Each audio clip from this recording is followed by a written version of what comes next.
Okay, the future perspective is the flip side of the retrospective, and when I do this with teams, we actually imagine that they've reached their goal. So it's like the flip side of a retrospective. I say to the teams, imagine we got there. This is the flip chart I use with them. An exec team is doing a session like this with me, and they say to me, we want to introduce new ways of working into our organisation. And what I do is I get them to use post-it notes and say, okay, what does it look like?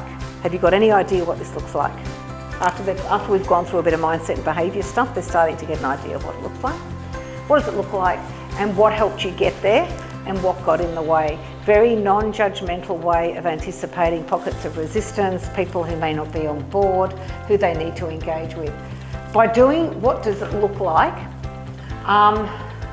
they're getting a picture of what success looks like, without judgment again, about what it could look like. By looking at what helped, they're starting to work out in their brains what they might need, what they don't have now, what behaviours and mindset isn't there yet. They'll pick that up in what got in the way. So they're starting to do a little bit of a plan, but by future pacing it, they're doing it without judgment and without blame, because you can't really say to someone else, you're going to get in the way. You can say what could get in the way is if someone resisted it. So you can actually do it in a very good way.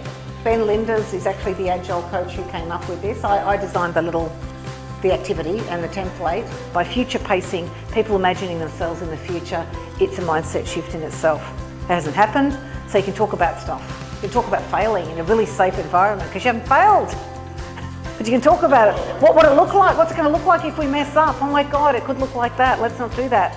The benefit, as I said, of a future perspective, often when we do a retro, we go, oh, we should have seen that coming.